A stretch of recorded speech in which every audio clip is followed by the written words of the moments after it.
Hey, everybody, welcome to another episode of The Creators Outlet. Please subscribe, comment, and share. Join us over at the YouTubes at Creators Outlet. Also, in the description, you'll be able to find my Linktree link for everybody that's listening to this in the podcast. Please help the channel out and subscribe, even if you're just going to still download or listen to it on your favorite platform. And now we're going to be joined by our special guest this evening, Mr. Phil Leon. What up, dude? Hey, what is up, everybody? What is up, Will? Well, the shaky camera work is, because I'm old and I get the shakes. Because I'm comfy in my new chair, my cup of coffee, and my computer's acting foobar. Oh, yeah. So I'm mixing my caffeines. Got my coffee. Coffee and tea. I'm not. You got the way you got the screen set up throws me off. I'm already used to being like where to lay it out in the middle of the screen. Now it's off to the side. Yeah, I'm like, where is the all the buttons are different, so I'm just like oh yeah, like you got the two little figures next to the screen, or the two figures, yeah, all that. Oh, there we go. That's better. See, there we go. Yeah, now I'm used to that, man. And they actually StreamYard actually added a couple more layouts too. So, what do you mean they added a couple more? There's one that you can be on there and make yourself disappear, and just show like the screen share. And then there's another one where you become very tiny down in the corner, and the other one and the screen share goes like across the entire thing. Oh yeah, all those ones where you got the little, here's a screen, here's little people figures next to it, or the ones, yeah, that whole layout. Just click a button and there it goes. Yeah, StreamYard's fun. StreamYard's okay. OBS, people have been trying to get me kicked into gear to mess with OBS. It's like, oh man, I do not want the headache of learning that right now. I will soon enough, man. Oh yeah. It's a trick and a half. So I was like, wait, that's the wrong background. Let me change that. Where the hell is that? Oh yeah, there it is. I'm trying to do everything with my eyes off, because and you're trying to do everything on the phone tonight, right? So oh yeah, that's always fun. There we go. There's Max. What's up, Max? Tall boy product placement. Yeah, here you go. Oh, there you go, Max. Just for you, man. It's almost like you were here. That's part of his deal with me. That I've got to add the Coke product placement every now and then. So what's been going on, man? Oh God, a lot. Let's see, got a lot of stuff. The most recent stuff, got my copies of Naked Cannibal Campers that I worked on covers for, got those in. Nice. Waiting for White Devil to get all wrapped up and ready to go over at Silverline. I dropped Roland a note today to go, okay, checking in, where are we at? My pages are done. My page has been done for a while now. So like I said, they're linking it up since they're doing the double features. Yeah. And instead of the last run, it's like, well, hell, let's wait, because R.A. Jones, the writer, which is the writer for White Devil, but he's also the writer for Grimm, which is one of their ongoing series. So he's going to put White Devil with Grimm. So it'll be both R.A. books, or Jones's books. So that's cool. That works. I'm good with that. I'm just like, when are we going to, just like you, is White Devil done yet? It's like, have you finished those damn pages yet? Yeah, actually, that's what I'll do. I'll pull up a couple of those tonight as I shuffle through the folders, man, because much like you, I was on a time crunch earlier. I'm trying to keep it a little clean tonight because my daughter's here. What, you? No way. Are you Fuck feeling yeah. okay? Fuck yeah. She's like, I only ever hear you swear on your podcast. And I figured out she was stalking my podcast because she was here one night. I go, okay, I'll be back. I gotta go do a podcast. Then I hear a chime go off on her phone. What's that? He goes, oh, it's just a YouTube alert. I go, for my podcast? No. You're like, oh crap. Yeah, pretty much, yeah. But that's cool. That my kid's like a secret fan, even Well, if yeah. even if she is only watching to hear me, drop F-bombs. She's like, ooh, Dad said a curse word. Mm-hmm. She's gonna be getting on you. Here's the swear jar. Fill it up. Okay, I just took my water pill. I can fill that jar up. Oh yeah. Let's see. We'll make things easier. Oh, that made me all nice and dark there. I'm switched over to my other monitor so I can pull stuff up on this one. Oh, this is probably going to hurt my head. We'll figure it out. Any viewer reason is good. Absolutely. Right? Let's see. We'll share screen. I think Max just basically told me, dance for me, monkey boy. Yeah. Yeah.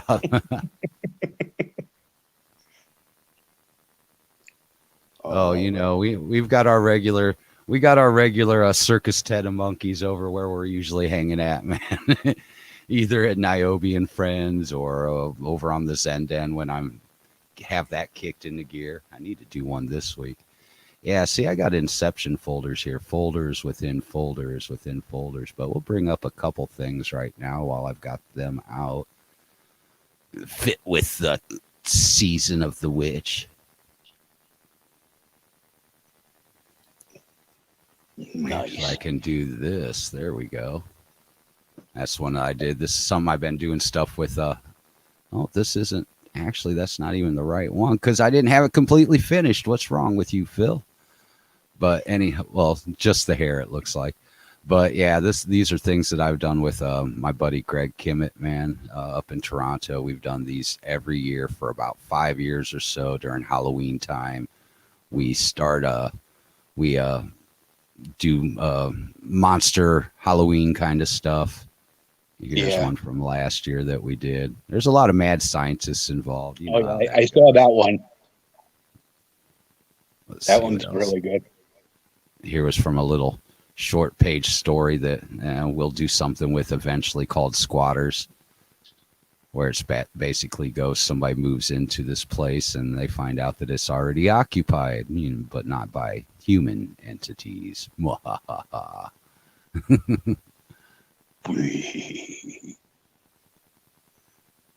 And let's see what else that's. Oh, we've got that one too. Edinburgh Castle. Nice. Let's see if I can click through and get to the other ones. And there's one of the last ones that I just posted this up not long ago. This is one I started on a while ago. Mm-hmm. And I just had the little hell beast creature, basically just the head laid out. And then it's like, okay, what am I going to grab up? Because Greg sends me over just tons of sketches and stuff that he's done. He's got such a stack of them. And then it's like, these have been sitting for a while, need something to do with them. I'll send them over to Phil. So then so I've got my folder of collection of all the goodies for Halloween time. If he doesn't have anything new right away, I'll just go into the folder and find something, grab it up and start working on it. Nice. But yeah, I usually end up naming them. This one I named Hell Beast Reanimated. Whoa, hey. Dang, whoa. I'm being a boomer, Will. That was last night. That was last night? Okay, boomer was last night. We covered that 2-issue limited Silver Surfer run that Mobius did the artwork on. Oh yeah, yeah. Oh, I like Mobius's work, man. It's just a gorgeous 2 issues, and Stan wrote it, and Mobius did everything else on it. So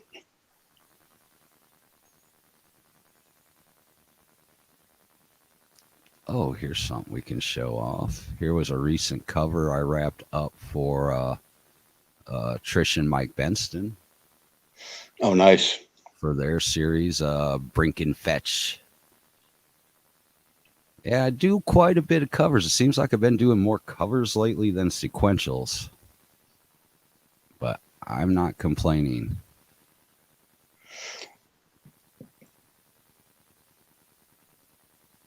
Let's see what else we got. Oh, some of the Warren stuff me and Warren do, like that was carried over from when we're doing the Zenden stuff, where he's working on just whatever comes to mind while we're on there. I'll do some coloring and he'll be doing some drawing, and so we just started incorporating those two together. So he'll get one done, he'll send it over to me, and then I'll throw some colors up on it and stuff, you know. And the beautiful thing is he can't tell. And he can to an extent, and you know, it's just, you know, the different kinds of color blindness and stuff, you know, you can see certain things better than others. And he says printed he can see it better than when it's on a screen too. I don't know why that is, but Maybe the pixelation. could be. Let's see, where's another one we worked on together. Did a little Florida Loki. That's what we call it. Anyhow, I don't know what the proper term is for the Loki that's the alligator, man, but I don't know. We just call him Florida Loki. It's the Mike Barron edition. The Mike Barron. Yeah, there you go. And there's the first one that we worked on the show together. Oh, yeah, I really like that one. Actually, let me grab a better one, because as you see, I have multiple files here, so yeah, I'm gonna make sure I grab the right ones. There we go. That's better. But yeah, that one was fun. What was it? This looks like it could come right out of a Simpsons Treehouse of Horror. It's like very Matt Groening. Like Kodos and the two aliens, Kodos and whatever. But we're calling it Squidward's cousin. Well, for one thing, we were doing it, and then Jim O'Reilly was watching, or I think he was on there with us, actually. He's like, you know, SpongeBob. So there, you know, all of a sudden, SpongeBob made his appearance in it. I think he's getting ready to be used as a loofah or something, you know, so I don't know. Time to clean the booty. Oh, God. And what's one of the other ones we did? Let me grab the right one. A little bit of Throg. Yeah. You know how it is. When we were watching the Loki series, it kind of hit us, you know. And I dug that series. Did you? What'd you think of it? Did you like it? I didn't really care for it. I watched like 3 or 4 episodes, and I'm like, just wasn't my my cup of tea. I did like most of the episodes of the What If. Now, that's one I got to catch up on yet. Yeah, they finished. I was bummed. When I finally remembered to watch it on a Wednesday, it was actually the week after the entire season finished, because they did only like 9 episodes. So yeah, I've seen like 2 of those, so I still have like probably 7, 6 or 7 to go. Yeah. The only thing I'll eventually get caught up, but I don't mind not getting caught up, because that just means I'm busy. If I'm not able to get caught up on shows and stuff, it just means I'm busy, and I'd rather be busy than catch up on shows. Yeah, I dug the anime. A lot of people didn't like the first episode, and I'm like, I like it. It's, you know, it's just kind of like a character switch out. But I liked the animation because it reminded me a little bit of some of the sequences from the original Heavy Metal movie. Oh yeah, yeah. Just the stylish of the animation. But right. The only thing that bugged me was what if was you know, they were all like one-off stories, and they ran like a thread through most of these, so they basically, you know, something from every episode kind of like connects to the other a little bit. But right, King Shark. Yeah, this is one that I got to get around to that Warren did on the show. Warren Brown, Yeah, creator of Sig and Joe. He's been very much busy on that, getting it all reworked, and he's not got many pages left to go before Sig and Joe is wrapped up and ready to be consumed. Cool. Nom nom. Nom, there's nom. a great meme out there with King Shark. There's like the new McFarlane King Shark where he's, you know, looks like, you know, the Big Show as a shark, you know, so he's not, you know, quite in shape. And then there was a different version that came out for Suicide Squad where he's all ripped like, you know, a bodybuilder. Yeah. So the meme was on the left side of the screen. It shows, you know, the muscled up King Shark, and on the right side it shows the fat lumpy one. And it labeled them single and married. The one that cracked me up the most in that whole one was the Weasel dude. Oh my God. That was pretty funny, man. So are you interested to see the what is it? The new spin-off Cena's character? Oh, what is it? Peacemaker? Oh, Peacemaker? You mean the China John? Yeah.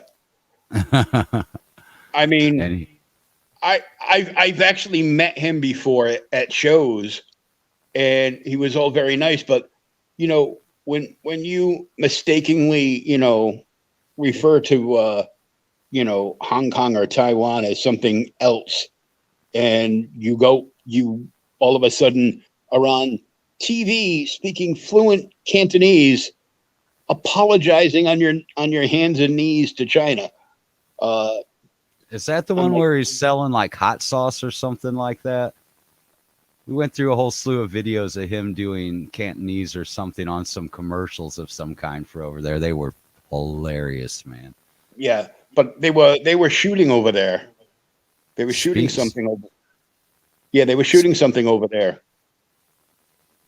And speaking of hilarious, here is a piece I did for Larry for Niobe's comics from the last run that he just did with one of his new characters, Sybil.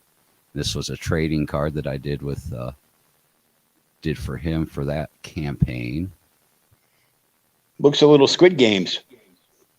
Oh, he's like, no, this was before, and he's right. This was before Squid Games, but you know, in Squid Games, actually, the triangle was the other way around. Yeah, but yeah, this was a pre-Squid Games. This one was done before Squid Games was even announced and out. Yeah, I didn't even know about it till like 2 or 3 weeks ago.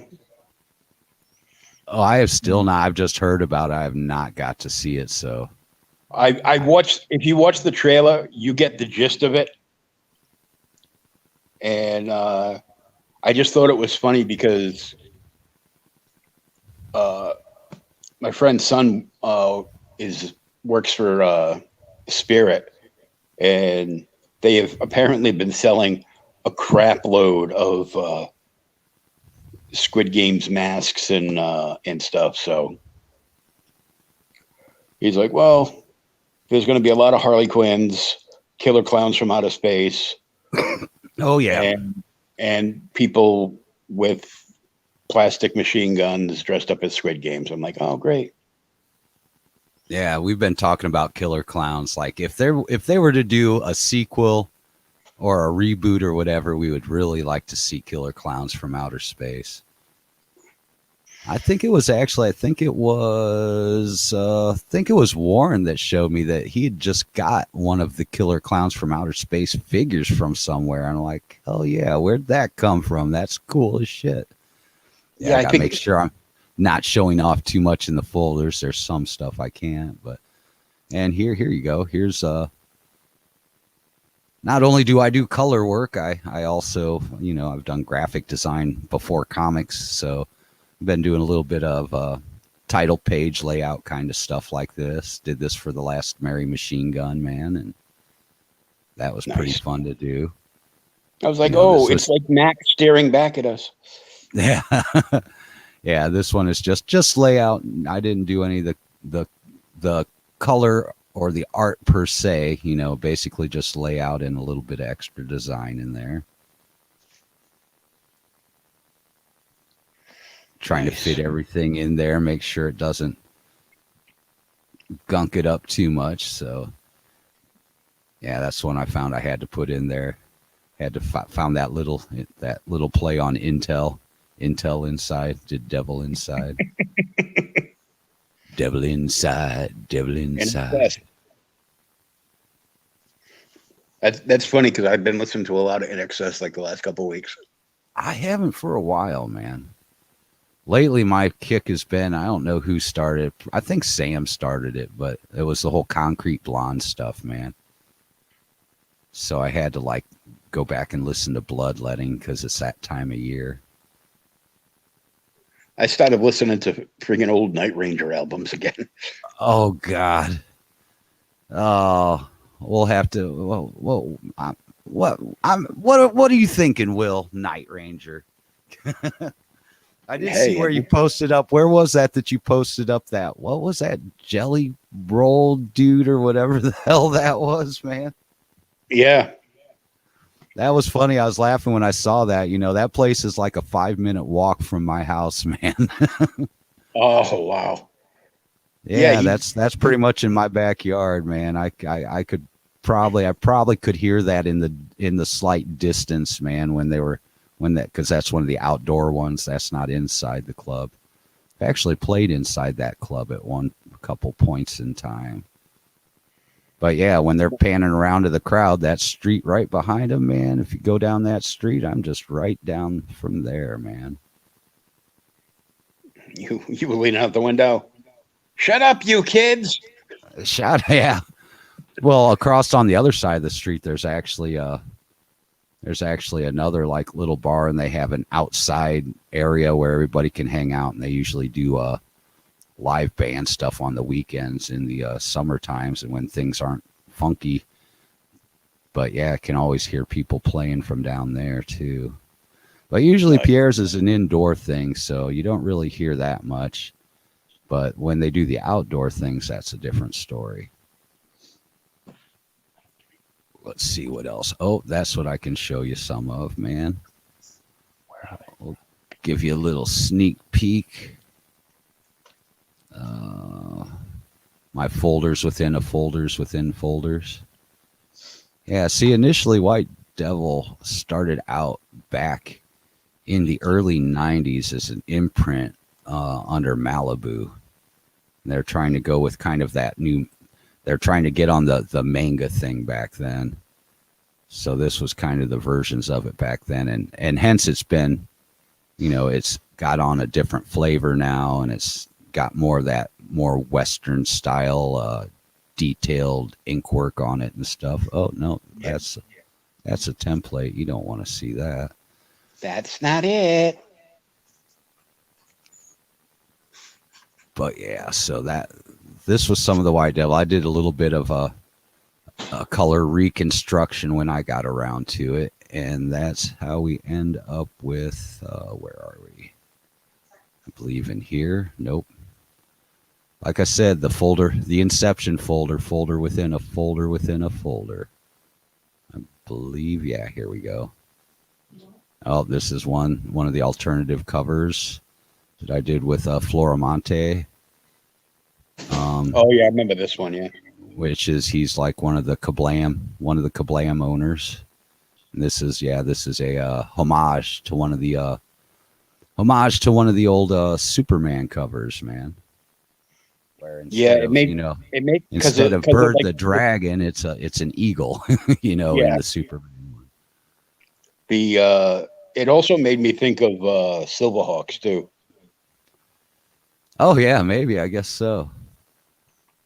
But let's see. We'll get into. There we go. We'll pull this one up. This is the title page for the first issue, which is there's 3 more issues after this one, so it's a 4-issue run. This will be coming up soon. White Devil, that's Connor and Bird. And, this particular story is called Steel Sister, and it's in chapters. And chapter 1 is Flesh Market. Sounds familiar. Yeah, it's basically him saving some people that are actually being taken by slavers and stuff. And it's written by R.A. Jones. He's done other stuff, like he did co-creation stuff to do with Bulletproof Monk. He did a little bit of writing for Green Lantern. He did some Dark Horse things and stuff. Jatson Rennick, the penciler. Mike Keeney's the inker. They both worked on stuff. I think it was Mike worked on a run of Deathstroke, Deadshot, one of those. Mm-hmm. The Flesh Market sounds like a horror flick. Yeah. Oh, Homage. It's all the same. Yeah. And let's see, Mike Belcher on the letters. That Philion dude, colorist, man. You got to watch out for that dude, man. And of course, Rollin Mann, the editor over at the Big Cheese over at Silverline. Mm-hmm. We'll see what else. I guess won't get to see it all. I'll give away a page or 2, though. We'll find some good stuff here that'll be cool. Because we don't want to give away too much. Because, that's why you get the book. Here's a good one, since it has some good blood splatters in it. I'll just pull that one up. This is when he first shows up at the slavers' hideout. There must be, decapitations, hands flying, missing hands, all that good stuff. Oh no, it's a relative of Anakin. You were supposed to be the chosen one. Let's see, we'll find another good one from there. I loved the meme with Vader holding up a lava lamp that said to Darth from Obi. Oh God. Yeah, and this is when he gets done with that and he frees a bunch of the women that are in here. Where is that? Actually, we'll do that one real quick. But yeah, he breaks in the door and finds out that they're all,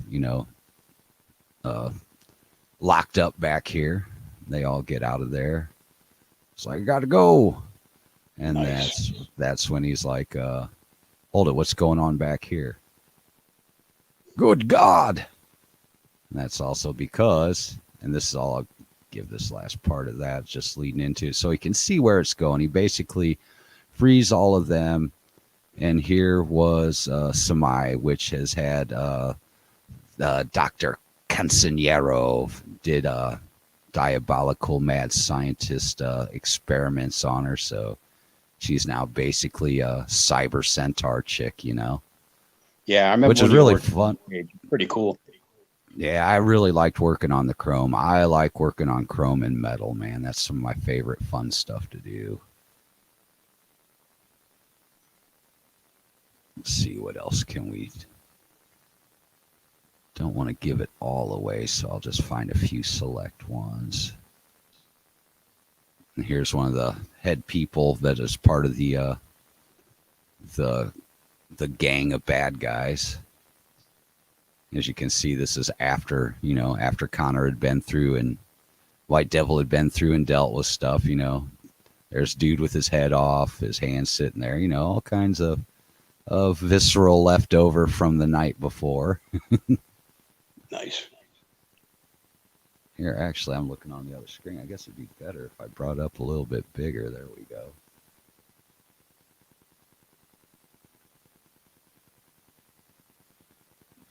gives you a little close up of everything, and so you can see what I do, which is just the color work, you know. Occasionally I'll do fixes on books if needs be when it gets to me, you know. It's not unusual for me to have found a panel in a book where it's like they're missing a finger in this panel. It's like you want me to, you know, I can draw also, at least enough to get a finger in there for you. It's like there, I fixed it. Is that good? Yeah, all right, on to the next page. But I did not have to do that in this book. Let's see if we can find another good one. Like I said, just don't want to show off too much.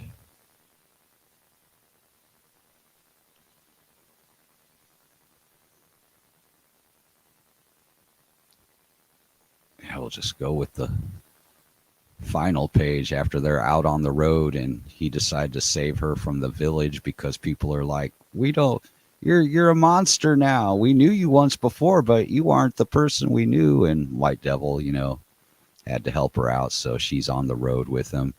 And, you know, that's what they're doing, deciding where to go from there, help rescue the rest of the people and stuff like that. So, yeah, this one will be 24 pages. And like I said, there are 3 other issues coming up on that. With mostly everything done on the next 2 issues, or everything done on the next 2 issues except for the color work, and most everything done on the 4th issue of this particular arc. And is that going to end up being a flip book with the other title he's writing? Yeah. And then, you know, as the other ones get out, or as the other ones get done, I think they're either going to be pulled into their own single titles or a trade with all 4 issues in it. I'm not quite sure yet how that's going to go. But yeah, so this one, so this one will be paired up with R.A. Jones' other book, which is the Grimm series, which is pretty good run going over there at Silverline. I think they're on like issue 3 or something like that of it right now. Nice.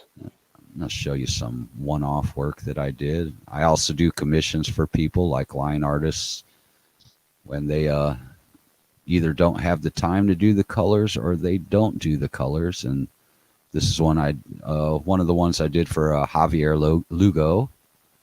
Oh, I know Javier. I got some work from him. Yeah, you know, Green Tempest, all that kind of stuff. Yeah, Javier's a really cool dude. But that's one of the ones I did for a print run for him. And also this double page. I might as well show the double page instead of the singles. But this is both the pages together, which is the Asgardians meet the Masters of the Universe. And there's even a little bit, if you look in the background, in the background, there's a little bit of Thundercats involved there, I believe. See back here in this back corner. Oh yeah, I'd be rooting for the Thundercats because. And then the you know that's Mumra's domain over there. But yeah, there's all kinds of little stuff hidden in there. There's the the Whatever 3, the Asgardians there in the background. You got the Destroyer back there. You've got Man-at-Arms back here, and one of the other God, what is those guys' name? You should know. Yeah, well, I'm looking at it on my phone, so it's kind of like tiny. What is the Warriors 3? That's what they are. That's right. Oh yeah, so they're kind of hidden back there. Hogan, Fandral, and the Voluminous Volstagg. Yeah, right there. And then there's what's her name back there buried in the Masters of the Universe? Evelyn. There you go. You can see her. She's kind of underneath Volstagg there, kind of getting crushed. Oh, good Lord. Poor girl. But yeah, and then up in the corner, you've got Lady, what is it? Lady Sif and Tila. Then he said, sometimes I sneak in my own little stuff, sometimes in pieces. And he's like, figure out something to put on the flag. So, well, that's Castle Phil now, because I put my little Little trade moniker up there on it. Castle Phil. Castle Phil skull. Look, it can't be any worse than what friggin' Kevin Smith did to it. So it's like, I don't know why everybody hates me. Well, you're kind of a douche. Because people are so. See, with that, man, I have never you mind with it because I have not really caught up. Like the He-Man stuff it came out right at the edge where I wanted to check out other stuff. I wasn't all about that, so I don't have that particular It wasn't block in my way when I go to see. Even with the big two with certain shows and stuff, it's like I don't know. I stopped reading mainstream frickin' early 90s. It doesn't bother me because I didn't catch up with. I'm not one of those people that's like, well, in issue 234 of this, that's not the thing. It's like I don't have that hang up when I see stuff in the video world, so it doesn't bug me that much. And plus, it seems like that. Like our generation is pretty bad with holding on to nostalgia, worse than the generations before us, man. You change one thing and everybody throws a fit, It's just one of those things. It's drives me nuts. I know, and I'm sure it drove people. Like I've said, with a lot of that stuff, like characters have changed, man. Even for us, things had changed, and I'm sure there was older readers and stuff going, what'd they do? Why'd they change the outfit? Why they're like this? So it's not like this hasn't been going on for a few decades or so,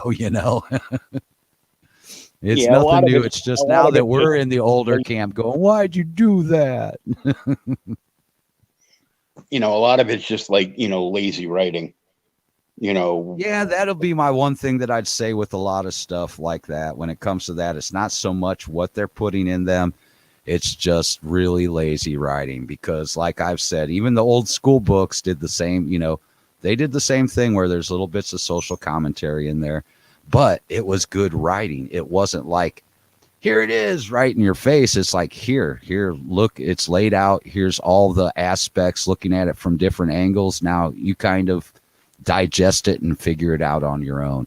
And like I always say, I always go back to, I know I use this one a lot, but I go back to Roddenberry and like the original Star Trek. There was lots of social commentary in the original Star Trek, but it was just really good writing, Yeah. Oh, here we go. Here's some new stuff that I did recently. I think you've seen some of this. Well, I'm sure you've seen some of this, but let me arrange this so I can see what the heck I'm doing. Hey, Doc, how are you? Oh, yeah, I got to pull that up, too. What's up? What's up, Mr. Blalock? Let's see what else we got. Oh, I like that bad girl for some reason. I'm sure you do, Max. He's got to be talking about the almost dominatrix looking clan leader, whatever, from the White Devil. Oh, yeah. Oh, hey, what's up, Big Daddy? Yeah, I'm live on the air. On somebody else's stream for a change instead of... I had to get over here, Will. You said you're going to come on a long time ago, Phil. What happened with that? Okay, Blaylock. There we go. Sorry, Chris, man.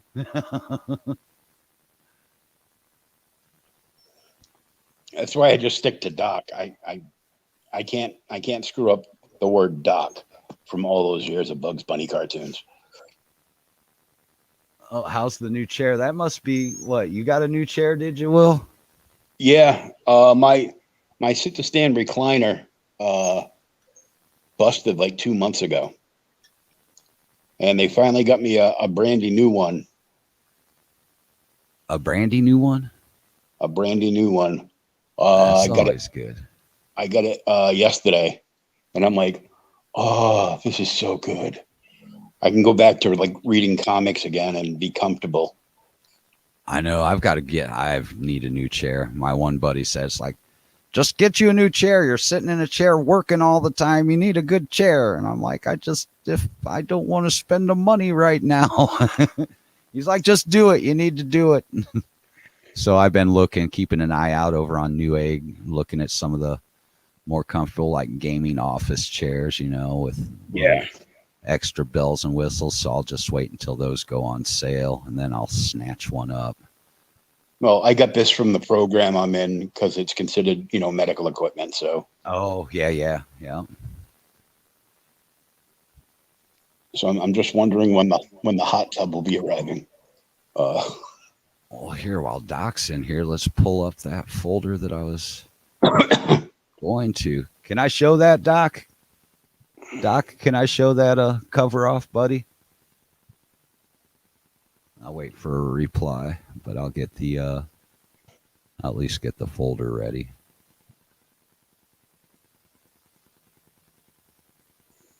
Okay, cool. So having done hundreds of commission paintings, I did my first comic art commission today, 11 by 17 of Bigfoot versus Michigan Dogman. It was a hoot. Oh, Nice. Dogman. Yeah, that's cool. I love hearing the stories about Dogman up there, man. And I think Wisconsin has something like that too. Yeah, I'm pretty sure there's a Dogman in the book coming out from 656 Comics, Kryptonals. Oh yeah. Oh, there's something else Max had said. He's telling you he needs some time on air, Will, man. What's he DMing you? Because I'm not seeing it in the chat. Oh, it's over in the comments in the chat. I'm looking in StreamYard. Yeah, see, I decided to actually turn on the other monitor because I knew it'd be a lot easier to deal with this. Hence why I keep looking off to the side of the screen because that's where the other monitor is. No, he needed. He's got the Mary Machine Gun Indiegogo campaign going right now. I think there's probably like 8 days left on that or something.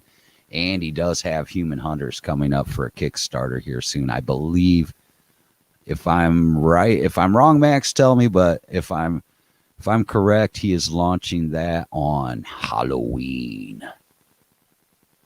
Yeah, DM me tomorrow afternoon, Max. I'll set something up for you.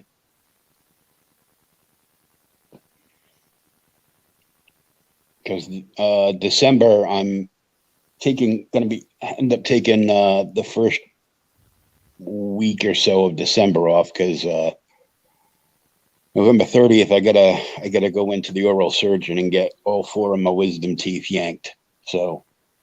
Oh, fun. Yeah, a lot of people take a little bit of a break in December, the way it is, just in general. A lot in comics and even podcasting. Yep, Halloween is the launch day for Human Hunters.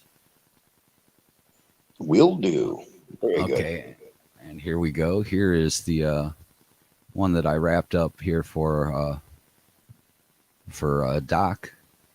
For Pariah Mud and Blood is the name of it. This is like a witchy woman there, and that is a golem behind her that is, kind of in the bayou setting. So you can see he's kind of like at one with the background surroundings, a little bit of that Spanish moss going where, that's kind of where his beard goes and all that. But yeah, this is for Pariah Blood and Mud. I'm going to be in that book. And let's see, I'm not going to launch until You mean till 2022, Doc?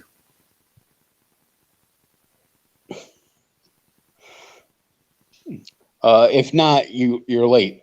If not, somehow the space-time continuum there's been a cross in the dimensions somewhere. Yeah, I think he's launching early next year. But yeah, this one was a fun one to do. I worked over his gray washes on this and went for did more of a painterly style. Like here, if I It's like, yeah, Will and Pops will be in it with Cherry Bomb at a bar. Oh, you're gonna be in that book, Will. Yep. And yeah, if I go in a little bit, you can see where I've worked over the gray wash. I have a certain way I do that, so the colors and the gray wash work out together. Nice. I went a little painty with the tree so we could get some good grooves in it and everything. Little bark feel. But yeah, she's smexy. Yeah, this was a fun one to work on. Witchy woman. Yep, I got to dig out all my rock and roll songs that fit this time of the year, man. There's so many. Black Magic Woman, Strange Brew, all that kind of good stuff. Anything from Zombie and Alice Cooper. Oh, yeah. Okay, here we'll go. I know this isn't quite as Halloween-y stuff, but we've got some stickers that I worked on for Rich here not long ago. Oh, yeah, the inconsistent stickers, yeah. Those are really cool. Let's see, where do we got? I want to make sure I get them all in order properly here. Bad Phil, not as organized as I should be. There's one of them. Oops, that's not one of the done ones. I'm going to have to pull them up one by one. We got that. We've got... Yeah, I like how you did the tones on the gold. Here's the, yeah, I like I said, I like doing metally kind of colors and stuff. I enjoy doing that. Metal.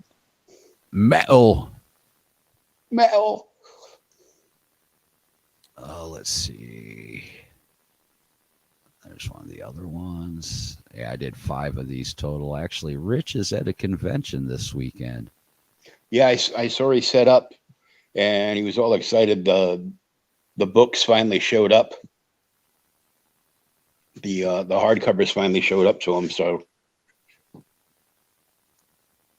Oh yeah, talking about books. That's what I'll bring up next. Some of the book stuff I just got in.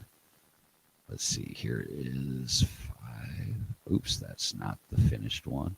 Yeah, I saved multiple copies along the way as I'm working on a project.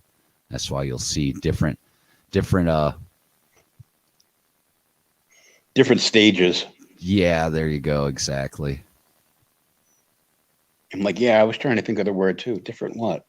Well, I'm busy trying to look at this. I'm not able to chew bubble gum and walk at the same time tonight. So the heroine of the story is Elizabeth Payne. She's patterned as a brunette Stevie Nicks. Oh yeah, there you go. But yeah, so this is these are the set of chibis that Rich has going out with not sure what packages, but he does have them. He does have stickers going out. It was a set of 5 that I worked on for him. Yeah, I think these are going out to everybody. Oh, okay, there you go. So anybody I can't say for sure, but I was pretty sure that these were like a stretch goal. Oh, thanks, Doc. Thank you. Let's see. Now we'll go. I know he's sending me a package because, hey, Lorenzo Hale, how are you, my friend? Hey, what's up? Lorenzo Slee Stack. Uh-oh. Exactly.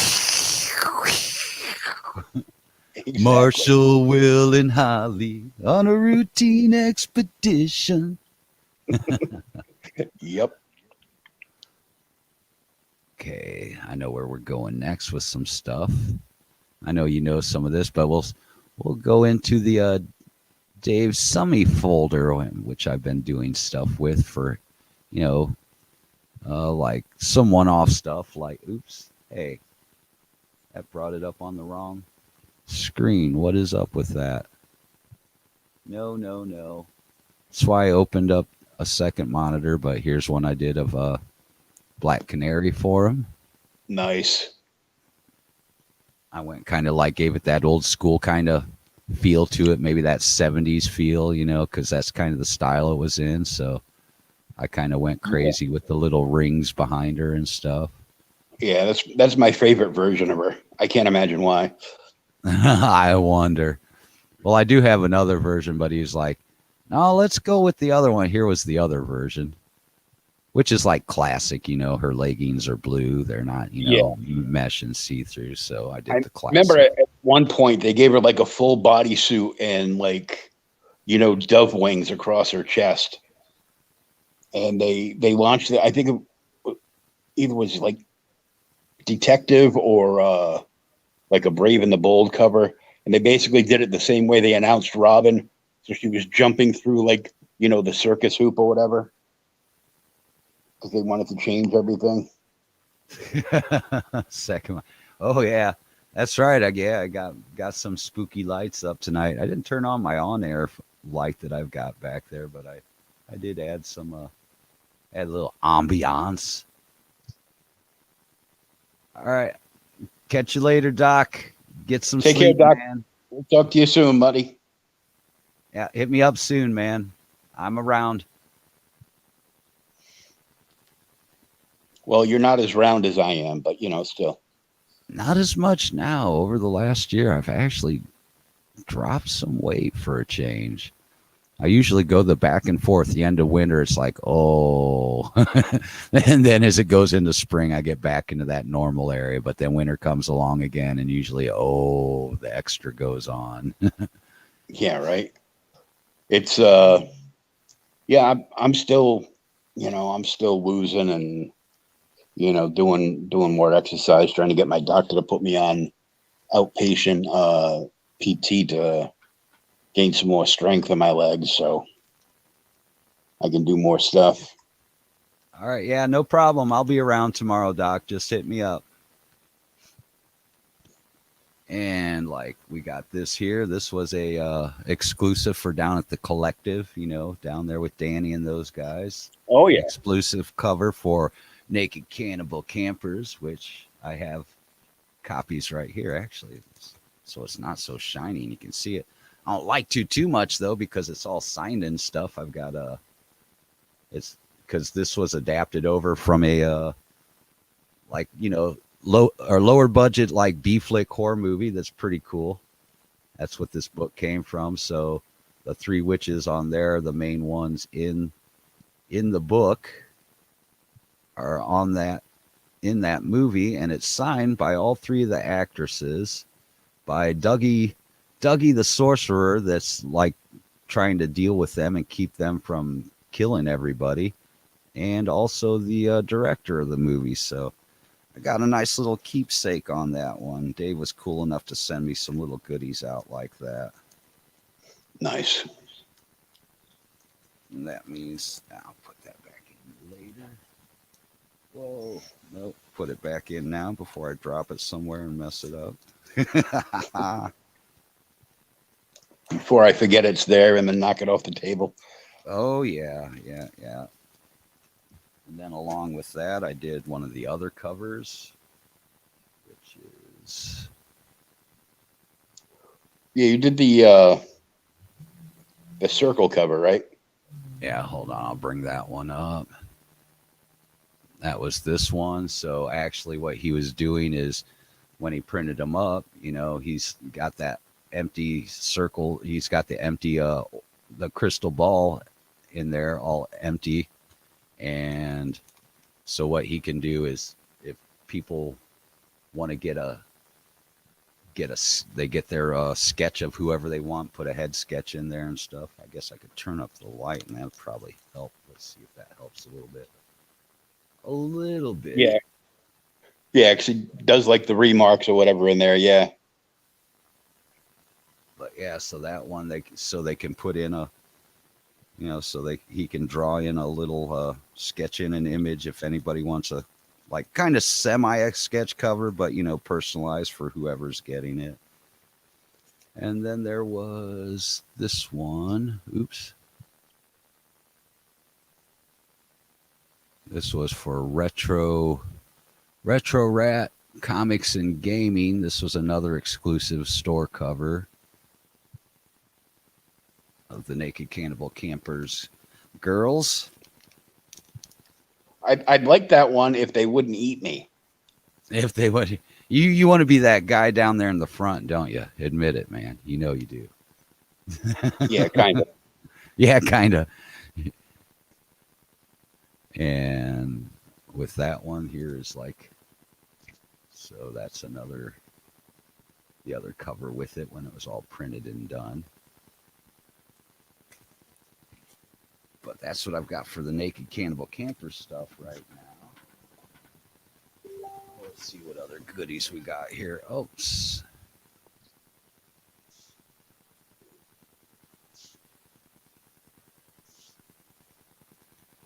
You know what? If I put a bright screen up over on this other side, everybody will be able to see stuff better. But, you know, there you go, Phil, not thinking ahead and stuff. Well, you know what it was. We were both kind of down to the wire on time tonight, getting in here and everything. So I didn't get quite set up as well as I would have liked to. Let's see if I just pull up a straight up something with a bright screen. Yeah, I bet this works better now if I show stuff. Like, here you go. This is my one of the books I should get out the first one first, but this is one of the first ones that I worked on as an editor. I was the editor in chief for a little bit over at Divided District Studios and put together their anthology. Did a few of the insert pages. Did color work in it. Nice. Let's see. There's a couple stories in it. There's even one here in the back. Badorn that I worked on. This was Rich Parada did the pencils on this one. Sean MacArthur did the inks. And then they had me do the colors because Sean was running out of time. So I did 10 pages in this one. This was the one where I tested myself of what I could pull. It's like, okay, yeah, I'll do the editor stuff, which means all the pre-press, putting it together. So I was testing myself to see just how hard I could push it. And I did 10 pages of colors, did some of the supplemental pages, editorial, got it all ready for pre-print. And I did all that in like 14 days. So yeah, 10 pages of colors and putting the whole book together in supplementals in 14 days. Not that I like to do that, but I just wanted to see, see exactly where and this is the full story that came out of that one. The cover that I colored, that Sean MacArthur did the line work. Here's another example of that I do set up design title credit pages. This is another one I put together. But yeah, that's Chris Cole did the lettering in this. I think he did a really good job. Nice. Let's find a good page in here. Well, they're all good, but I'm just finding some of the goodies. There's a little bit of one of the bad characters, like the Oni style and everything on that dude. And these are like the elemental guys that show up.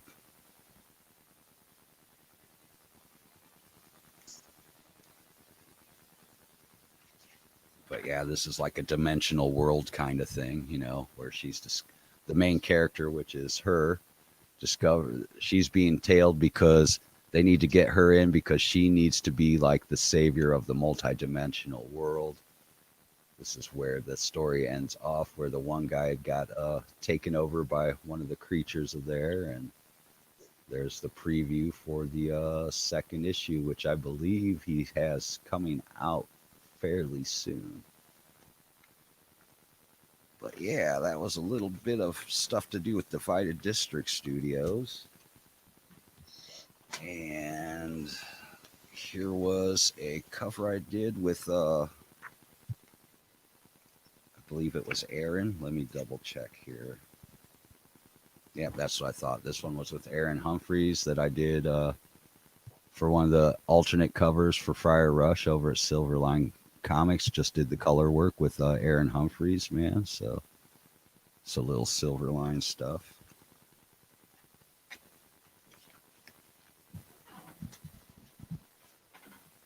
Then other goodies. Here's one that since we always like it, this was one from a previous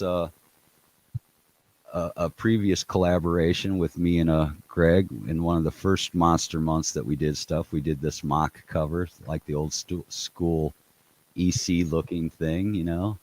Yeah, I like that. Yeah, I just wish this camera was better so it'd show it better, but yeah, it's on glossy stock and it really pops. No, not that pops. Ooh. Sorry, no, that's stuck. It's an ongoing line.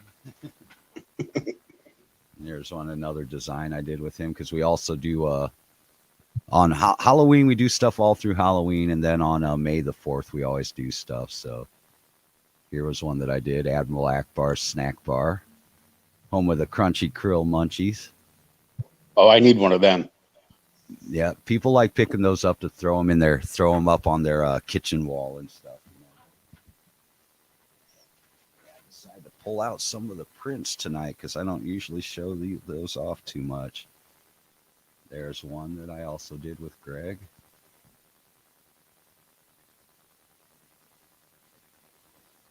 Let's see what other goodies we got in here. Then some 11 by 17 prints. Nice.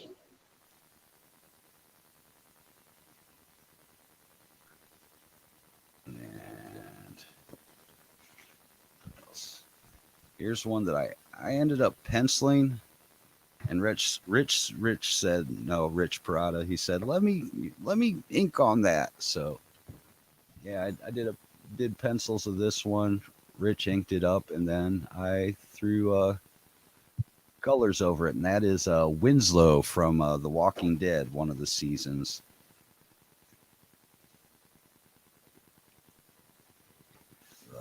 Let's see, more Greg Kimmett stuff I worked on with him.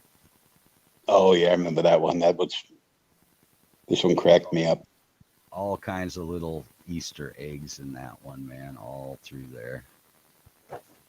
And let's see, posted this one up recently, but there's like the print version. Oh, the Chucky, yeah. The Chucky. That came out great. Oh, thanks, man. And here's a print version of the castle you saw earlier. Nice. Those clouds came out great. Oh, thanks. Yeah, I definitely like when I do it. I print on that harder stuff, man. I don't print on that. You can roll it up like a poster kind. I like to, although I have been doing that where it's like I've done two versions where you'll have more of the hardcore one like this, but then I'll also do a cheaper price point version, which is like the poster kind of stock, you know. Yeah. So it just depends, you know, it depends on, you know, what you want to spend or how durable and everything you want it. So that's why I went with that kind of thing. Oh, I remember the first couple of prints I bought from a guy out in Illinois. Oh, that's nice. They rolled them up and mailed them to me in a tube.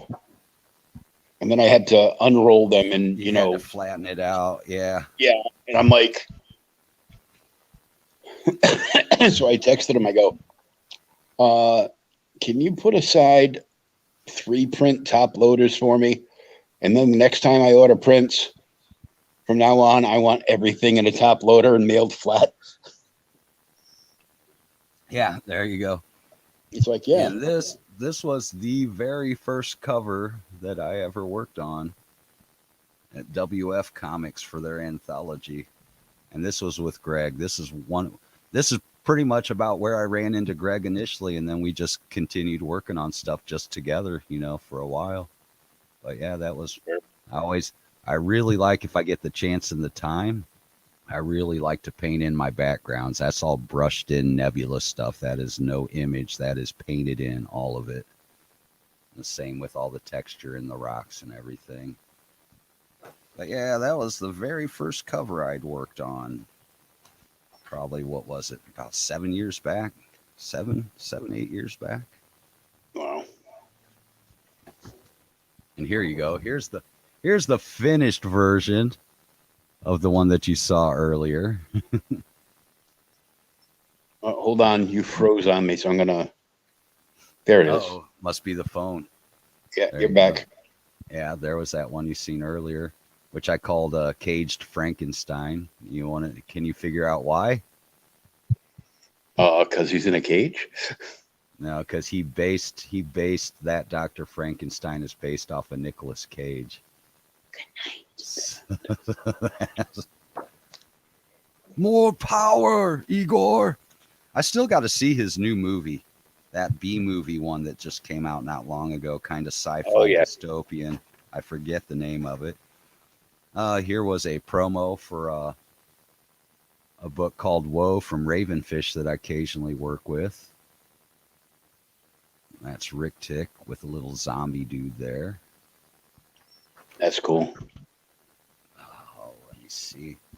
And there's some I see in here where it's like, oh man, I got to print more up because I don't have any more. I had a cool Mandalorian one I did with Sean MacArthur, but that's right, I ran out of them the last time I was actually able to do a live con and stuff last year. Well, hence I've got a lot of stuff that, that I still need printed up since last year for the next time I get out tabling and stuff. So I'll have plenty. I'm going to have a wall of prints the next time I'm out, and I got to figure out how to build that wall of prints for the next time I get out. Oh yeah, I know. Sean's got a show in 2 weeks, so he just got a bunch of stuff done up. It's a show that he hasn't done before, but it's a show that his kids have all gone to. Oh yeah, and they're like, you need more swag. You need pins and stickers, and they're okay. Okay. Then yeah, of course I didn't work on this one, but I've got a nice copy of all signed of 47 Furious Tales. Oh yeah. That's still the next issue is all up on us, running its Kickstarter on its last 8 days, and if it meets its stretch goals, there's a piece that one of the stretch goals is a piece that me and Warren Brown will be working on together. Oh, cool. So yeah, make sure to check out 47 Furious Tales on Kickstarter. Good book, man. Good book. Yeah, if you haven't gotten that book before too, for $25 you can get issue 1, 2, and 3 shipped to you for $25. So they got a great catch-up tier. Yeah, and it's good quality work, and those books are solid. Those covers are so nice. That kind of satiny finish it's got and to it and everything. Now I have to buy the double-signed Alexia Velhausen cover every time now because Sam sent me a gift last time around, and I got all the cover 2s plus the cover A from issue 1 signed, and I go, so now I got to buy the signed cover from issue 3. Hell yeah, it's definitely a good series. Steel flashes and blood flows in 47 Furious Tales. And it's going to be a lot more violent this issue. So. Oh yeah. Now let's see if I can. Got plenty of other stuff that I could pull up here. Let me find some more stuff to show you. Like I said, I got tons of things.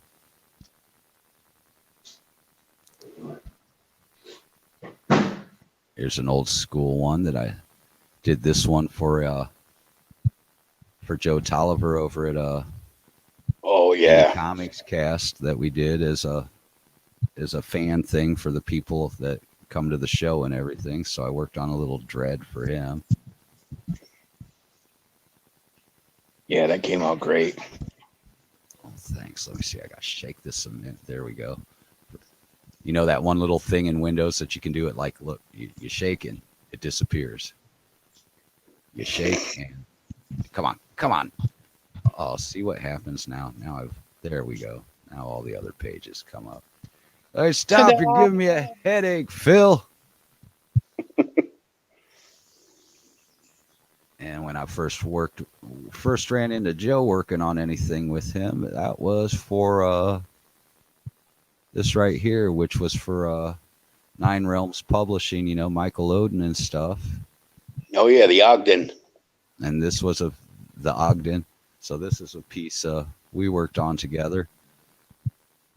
This one put me through my paces. There was so much in it, man. So much stuff in it, man.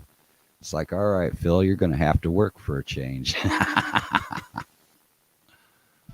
Yeah, you just went through and redid some lettering and stuff in this too.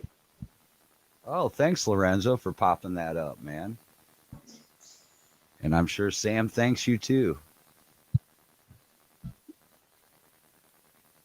Let's see what other kind of goodies. Dig through the folders. I just got so much. Like I said, if I would have had more time, I would have had this all situated in one folder.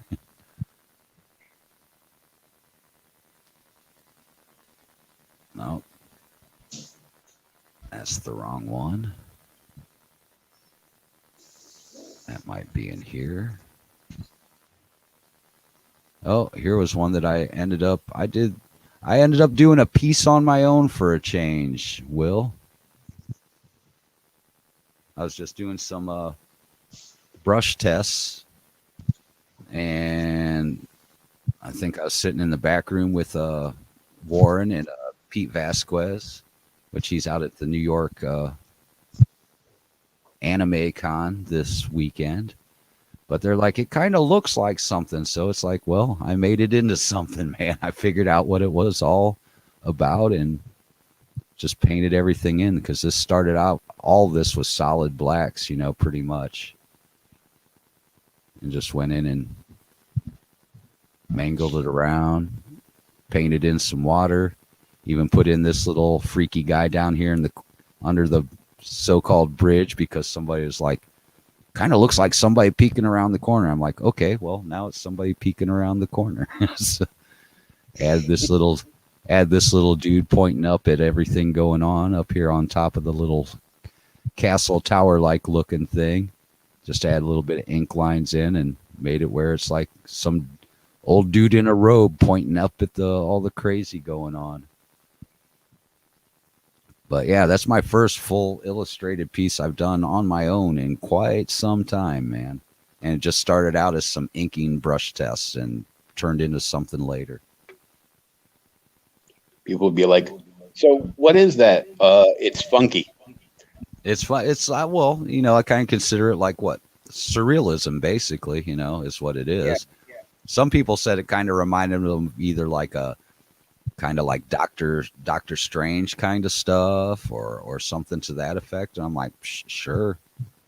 I think it started out because I think it was Warren is like when it was all the inks on its own. Actually, I have that piece. Here's what it started out as, is right here.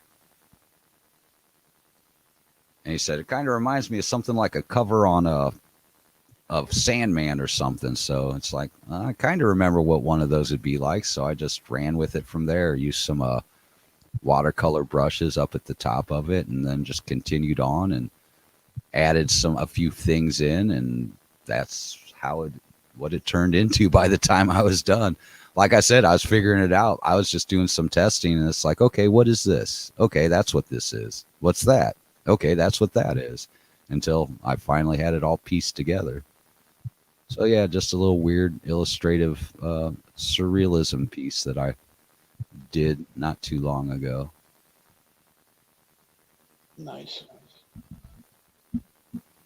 Let's see what other kind of goodies we got around.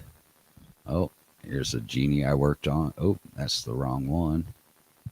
It'd help if it was the finished version, wouldn't it? I believe this one. Yeah, there we go. Sean Northridge, man, he does really cool work. And a writer buddy that I work with, Chris Cole, I believe he is working on writing something for him that encompasses a bunch of things to do with genies and stuff. So that'll be pretty interesting to see when it comes out. And I am working on a second one now, but this was a cover that I did for Melvin, for Tim Olson with his Melvin series. And I believe that as soon as I get the word, I'm supposed to be working on a cover for the second issue. Oh, nice.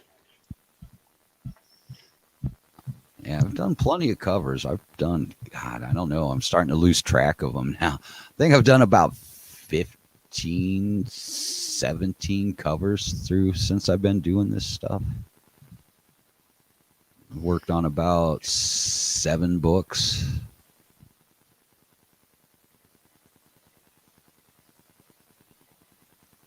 What else could I pull up?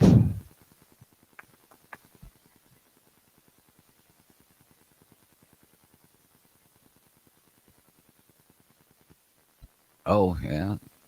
Here's one of the covers that I did with Rich Parada for Dustin Brunel for his Greed series. Oh, yeah. I guess this one did pretty well in his crowdfunding campaign, so I'm glad because that means we did a good job, I guess.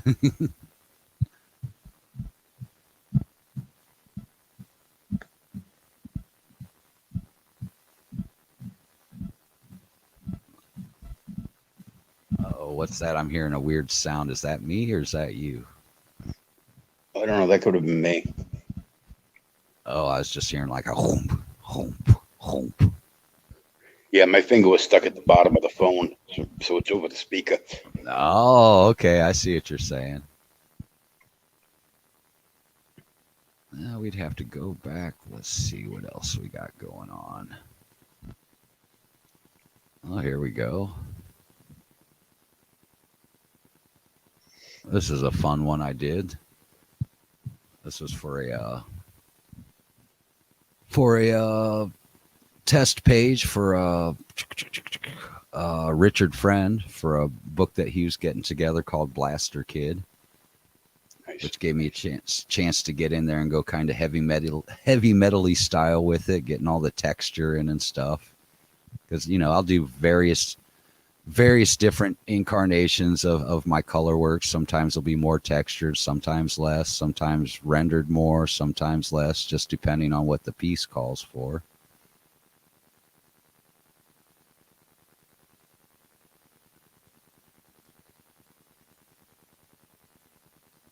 Here's one I really want to get kicked off the ground, which is me, Chris, and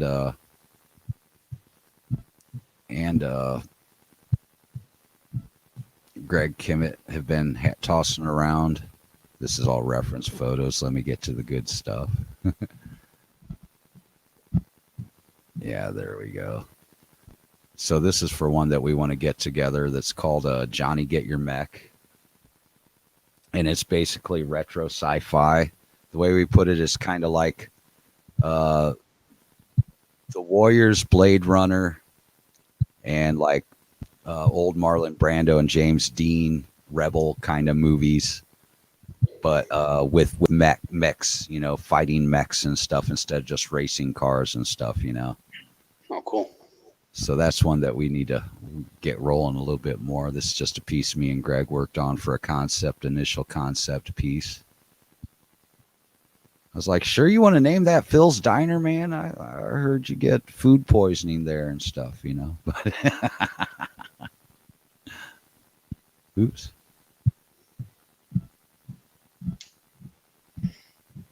Lorenzo found the link for Melvin too.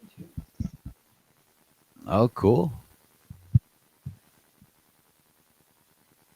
Yeah, I got to catch up with Tim and see what's going on with all that. But as soon as I get the finished line work over, I'll be starting on that.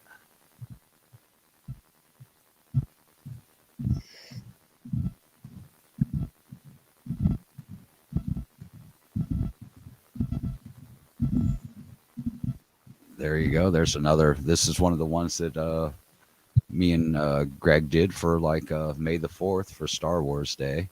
Yeah, I love that one.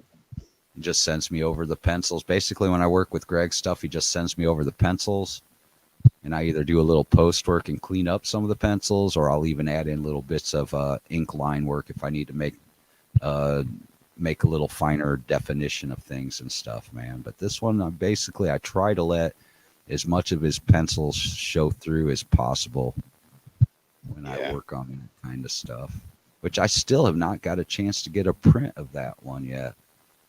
Now, I know probably won't want to make too many, because if I try to table them, you might always catch hell like, hey, cease and desist that, young man. Oh, yeah. you know how that goes. Fuck that mouse.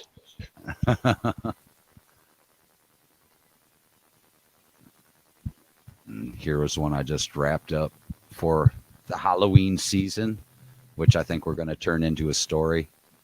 And like I said, I always end up giving him a title. This was just a page he did, just, not pre-planned for any particular story. And I called it, what was it? The Curious Tale of Hawthorne and the Devil Squid. We got that. Let's see, what's another Halloween type one. This one was cool because I posted this up over on the Twitter, which I usually don't do. And this is, of course, you know what this one's from? Trick or Treat. Yeah, there you go. So I posted that up over on Twitter. It's like, well, I need to start posting over there more, especially when Facebook went down for the day. And I was like, oh, you need to have a backup plan for where you're putting stuff, man. Don't rely on just Facebook. So I posted this over there, and I was like, okay, the usual people liked it. And I was like, okay, who's this dude that liked it? What was his name?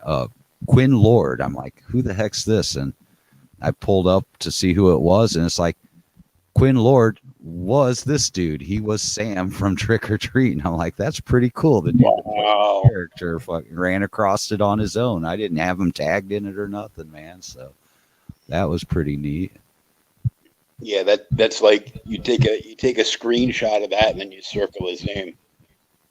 Yeah. And put it and print it up and put it next to the movie.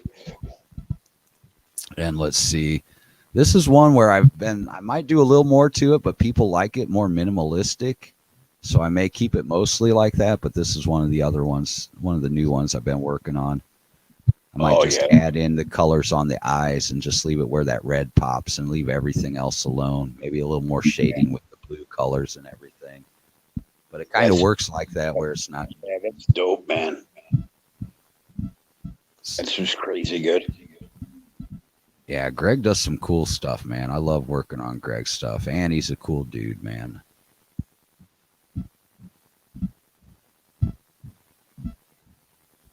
Speaking of that, here's one that's been sitting in the background for a while. We had this little short that Chris Cole came up with, and me and Greg just had messed with it as we get the chance and everything, but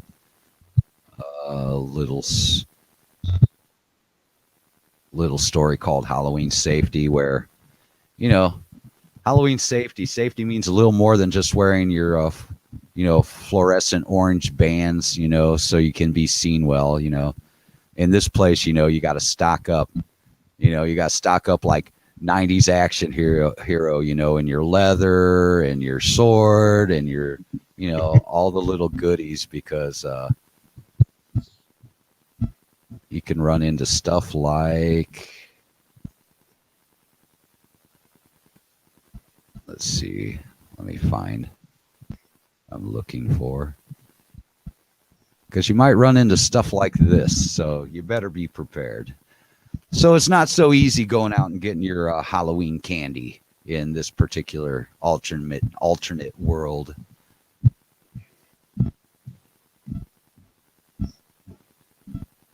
Yeah, you gotta be It's a little more.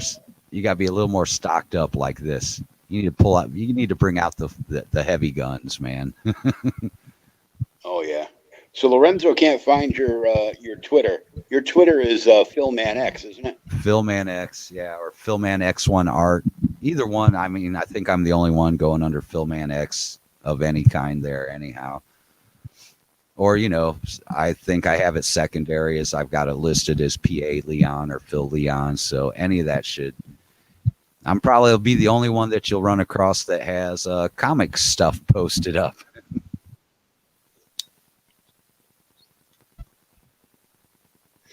Yeah, I found my original first 3 issues of Ethan Van Sciver's original Cyberfrog from the 90s today. Yeah. Okay.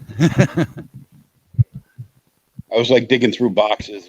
I found a bunch of old Crusade comics from Billy Tucci for, She and Tomo and a couple of the things that he did. And found 2 of the early Adam Hughes covers for Lady Death. And I was like, the 90s. It was like, I hate 90s comics, but we like using all the gimmicks from the 90s comics again. Oh, that's cool. Actually, Greg is watching the show, man. I wondered what that little message was I heard earlier. It says watching the creator outlet interview. Love it, man. Guess he has to subscribe to comment.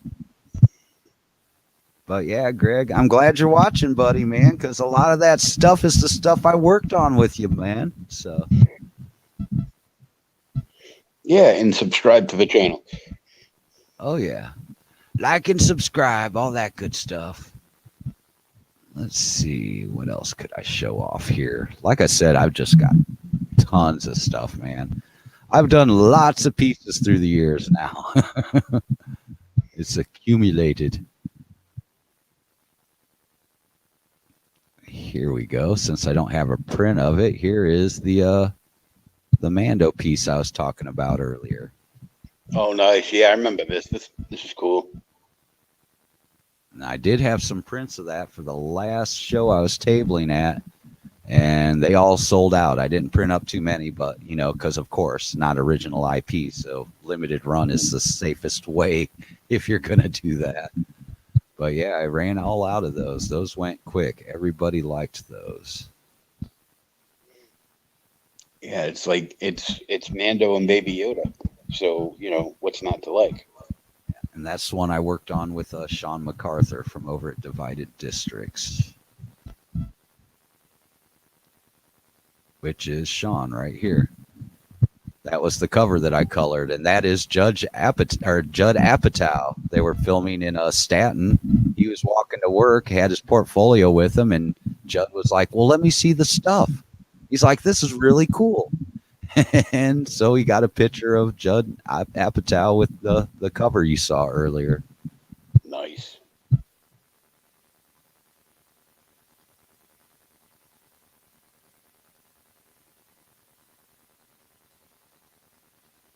Yep, Greg says he's gonna subscribe, man. He says, "Damn it, we need to get on another project together here." You're right, bud. We do.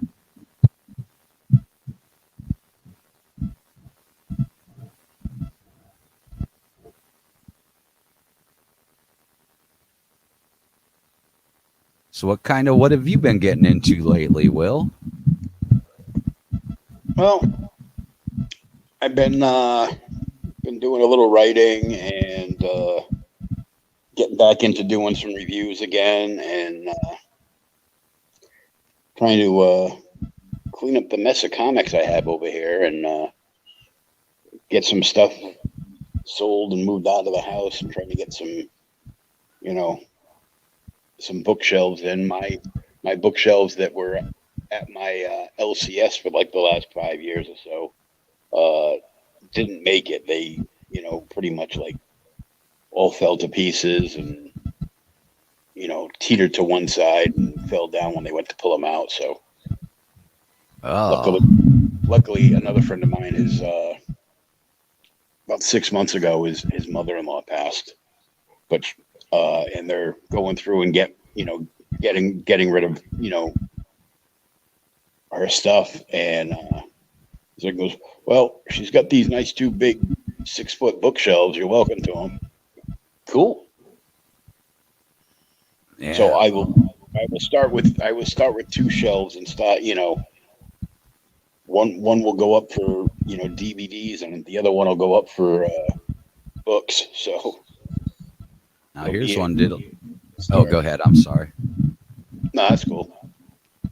Yeah, this is an early one that me and Greg did, man. This was he sent me a pencil sketch just of this dude in the middle here, and I ended up painted in a background, painted in some clouds, a little bit of moon action going on, some watery stuff since it is Cthulhu type stuff, and that's some of my lettering stuff that I threw on there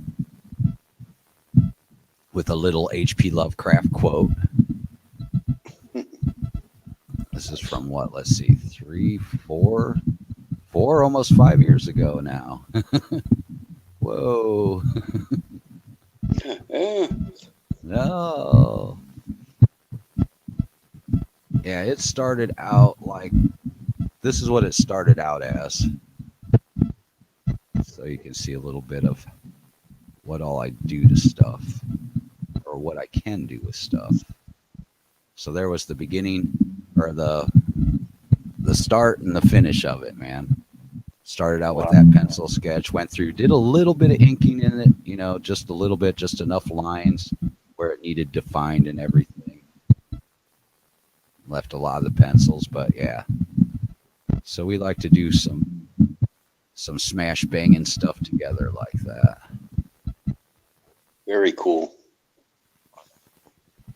There was a thing for our profile. Where's the one where we have the Terminator shit? There we go. There you go. Me and Greg sketch.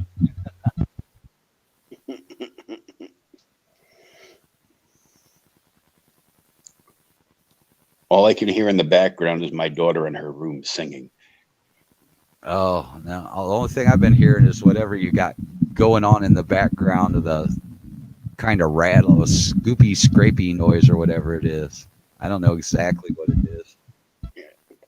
It's just me holding the phone, and it's, the phone's leaning against my shirt. And oh, yeah. Now, here's another one we did. Oh, shit. This one's from 2016. This is a while ago. But, that was one of the Negan scenes from The Walking Dead. Greg just threw the pencils my way, and I worked on it from there. There you go. Here we go. You can see what I started out with and how we ended up with it at the end of it. Wow, that came out great, man.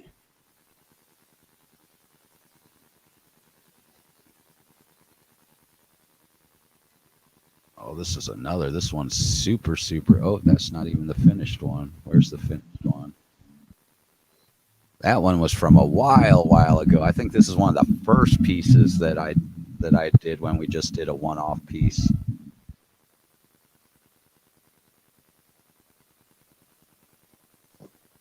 That's cool, though. And here was for a cover that never came to fruition, so it didn't get finished up. I don't know if that book's ever going to come out or not. Oh, and maybe hey, even Phil draws once in a while.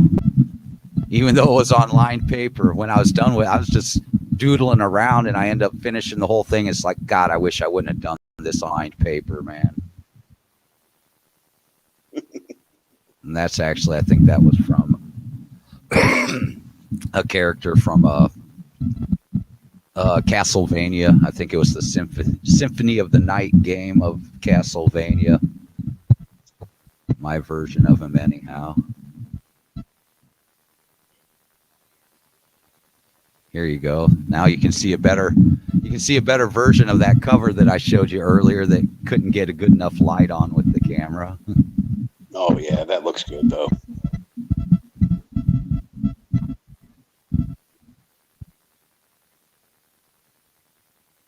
So yeah, I really like doing the lightning, all the lightning effects or electricity bolts. Electricity and metal stuff. Yeah, I guess so. Oh, this was, where was that? Yeah, here you go. Here's another one. This is one I did a few years back. That's all just Phil stuff dinking around, man. It was around Friday the 13th, and I was like, oh, what the hell? So yeah, that one I penciled it up, then threw it in digital and started inking and threw the colors in on it. What if Harry Potter's mother was murdered at Crystal Lake? Yeah, there you go.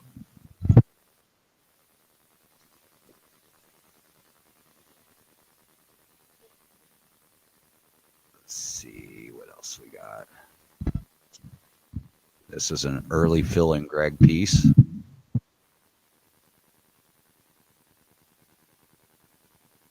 Let's see what else we got in here. Oh, I actually posted this one up earlier. I think you ran across it on there, actually. It's like, yeah, that's perfect. I know how to do the Amish look, man. They live right outside of the city. Here's an Amish kid that's about to murder your whole family. He wants you too, Malachi. Get him for the bond raising, would you? Let's see. I know what I could show. I could show you like something from one of the first stories I ever worked on. Let me get to the right folder. Man, there's more good stuff in here. I just got so much stuff to go through here, man. Is this the one? That's early. Dang it. Wrong copy. But yeah, this was an early commission that I did for the owner of Ravenfish Studios, Joe, that I know, and me and Chris Mad collaborated on this one for a commission for Joe. Nice. Wonder what Chris has been up to. I haven't caught up with Chris Mad in a little bit. I know he went to the New York Comic Con. He's at a show this weekend too. He's at Baltimore. Okay.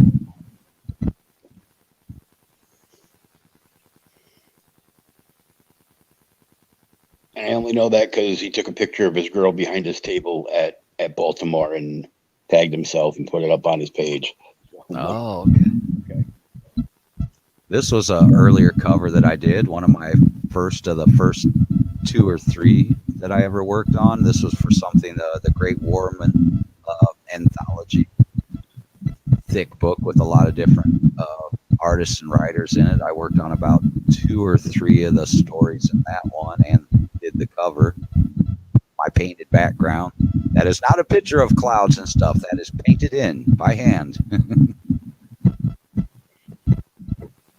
That's one thing that drives me nuts is when people just put an actual photograph in the background of their comic art, man. It drives me nuts. I'm like, I didn't ask for a photo book. Yeah. I asked for a book.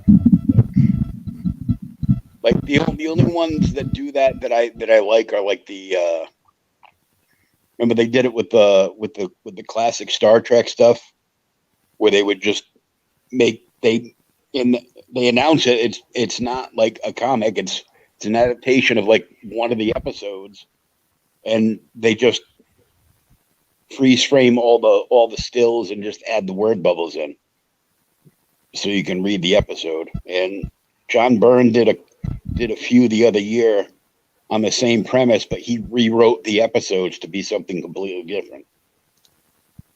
Yeah, see, it's weird. I've not been in some of these folders in so long. It's taken the computer a minute to catch up and remember what all was in there. Why are you making us blow the webs off of this folder, sir? But that was a story out of the anthology.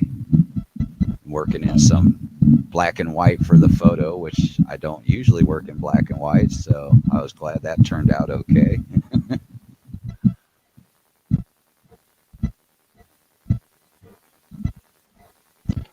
Well, you could always send it over to Warren and be like, dude, how's this look?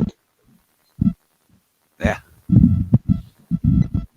Oh, what else can I dig into here? Well, why don't you tell us what's coming up next for you? And we're going to have to wrap this in a few minutes. We've been going over an hour and a half, and oh, holy crap! Yeah, and I barely touched the surface and all this stuff. and my phone is down to 7%. So, oh yeah.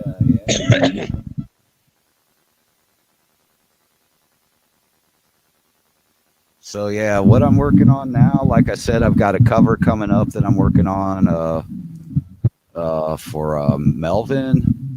I've got a few one-off pieces I need to get to yet. White Devil should be coming out anytime soon on the crowdfunding campaign because that first issue's all done. As soon as I hear back from Rolland and see what's going on with that, but I'll definitely keep everybody posted on that. Possible future work with Naked Cannibal Campers, depending on how that goes. I might be, if things work out right and stuff, I may be possibly do something a little more with Atrocity Press. Yeah, that's all I can think of off the top of my head right now. Well, Pariah Mud and Blood, that cover for Doc. And I guess if that works out, it may be, depending, this is all just up in the air. It's nothing solidified, but I may be able to work on some of the sequentials in that series too. So we'll just see how that goes. But basically right now, man, just trying to stay busy, trying to network, get more gigs in, because, this is what I do. oh yeah, gotta keep going. Keep on keeping on.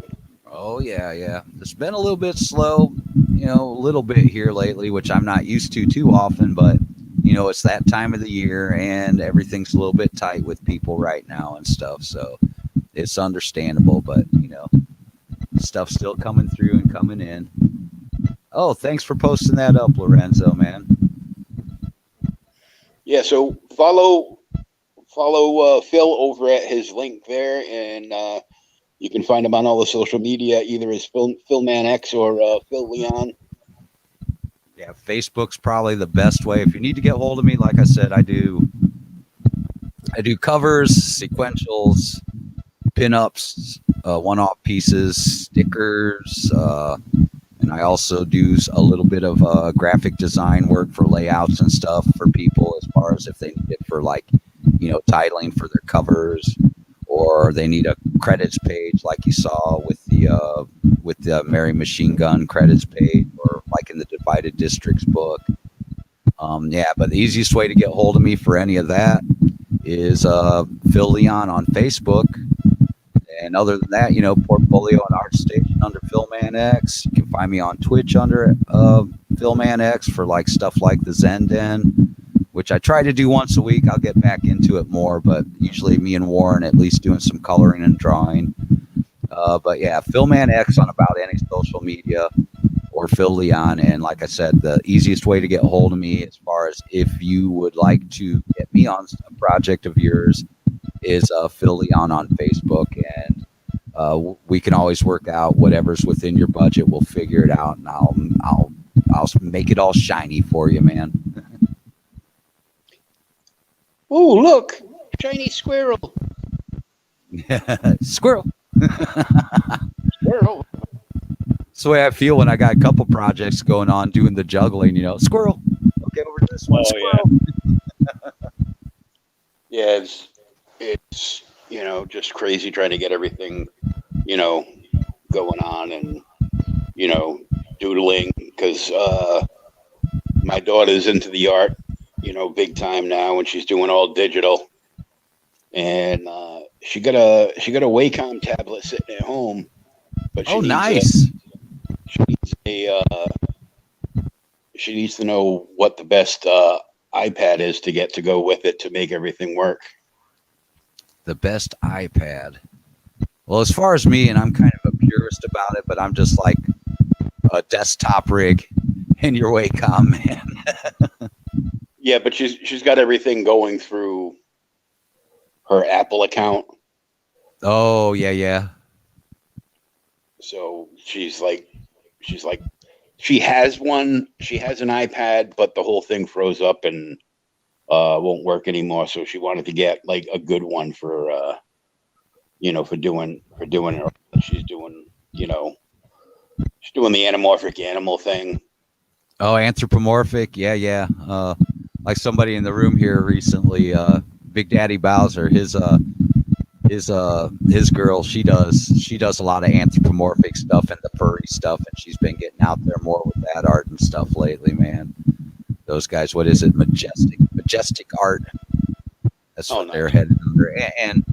And John does a lot of motion graphics and stuff, like for people's intros on their streams and stuff like that. He does some pretty cool stuff. He's the one that did Out of the Blue, just because he's part of the crew that hangs out, man. Out of the blue, he sent me over a Zen Den intro. So when you see all that smoke blowing out and everything in the Zen Den, that was all put together by John, man. He does a really good job. Oh, cool. I thought that was just you, shotgunning the camera. Yeah, no.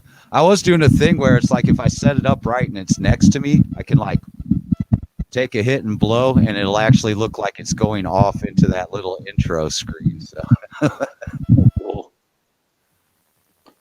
So yeah, she's doing that. I bought her an art program that she really likes for her birthday. So she's been playing around with that. It's got like a million different brushes and all kinds of bells and whistles. So she just, exploring through that and having fun. So I'm like, cool. She got a little mad. I'm like, I gave you all that paper. Why don't you draw some stuff traditionally? Ew, no. I go, yeah, how am I supposed to monetize you? You are not monetizing me, Father. Well, hey, now these days it's becoming more like with me, I don't have, since I work digitally for colors, I don't have any like physicals, unless I print it. So it's not an original, but now I've been sitting back and seeing how it's been going, because I saw when they kind of came on the scene, and now I've seen how it's getting more attention and more people are about it. And that's the NFTs. Yeah. So if you're doing digital stuff, man, it gives people a chance to just work digitally, to have like actually that original, like if it goes over, if somebody buys it with the NFTs, they have it, man. They have all the ones and zeros of that original piece, and it's theirs, so that is a cool new thing for a digital artist to be looking at as far as monetizing their work, when you don't have as far as your original pieces, since you don't have an actual tangible object unless you go and print it up, and then it's not an original anymore, since it's printed, Dynamite's been doing a lot of that stuff with doing like the NFTs for Red Sonja and Vampirella and stuff. And I'm like, now all the bandwagons are coming in. Great. I know. I just been keeping an eye on it until everybody gets it sorted out and stuff. I was keeping an eye on it from when it first came on the scene. I'm like, oh, this might be interesting. Let's see what happens with it. But like I said, lately, man, it seems to like really be coming up into the public consciousness and being more of a thing now. So it's probably more of a time to look into it a little more, especially if you're a digital artist. Yeah, there's a lot of it that I've seen. I'm looking at the art for the NFT, and I'm like, this is kind of subpar, but people are buying it. I'm like, okay, buddy, if I was gonna buy an NFT, I would want, a high level of art on that NFT. Not just, something that looked like, I drew it. Not the experimentals like you drew it. Yeah. You're like, not the experimental realm where they're just like, here, let me just throw something together and throw it out there and see if anybody bites, Like I said, that's where it probably is right now, because everybody's waiting to kind of see how it all pans out, get everything situated a little more and figured out before they decide to jump in on it. So I think that's why you haven't been, if you've been looking at those, you haven't haven't seen high quality stuff yet. I think that's probably everybody's just getting that all lined up and figured out to start putting up the really good stuff, you know. Oh, But yeah. like I said, we'll see how it plays out, man, because it's a new thing. Not as new now, but I mean, it is still relatively new as far as, you know, the spectrum of time goes with this stuff. But yeah, I'm looking forward to see how that pans out and how that's all going to work out, and, you know, make sure it is solid on the copyright and licensing end of all that, to see how really well established it is right now at this point. Before stuff really happened. Yeah. Mm-hmm. Phil, I want to thank you for coming out and hanging out and showing off all kinds of cool stuff. I will definitely be looking for that Silverline Kickstarter to launch. Oh yeah, me too. Be like, Yeah. and we will talk to everybody soon. Everybody have a great weekend, and you know, go relax and, you know, read a comic. Relax, read a comic, be good to each other. There you go. And smoke a little doob. Oh yeah. So thanks for hanging out, buddy. It's good to see you again. And Yeah, thanks for having me on, man. I got plenty more stuff sometime if you want to pull me on that we didn't even get a chance to go through. yeah, you got plenty of stuff saved aside. We can go through a different time, and when I get Max on, then you can hang out in the chat and heckle him. Yeah, sounds good. All right, everybody. Thanks for hanging out. Thanks to Lorenzo for dropping all the links, and for Doc popping up, and everybody else that came in to say hi to ho neighbors and all that funky stuff. We will see you next time right here on Creators Outlet.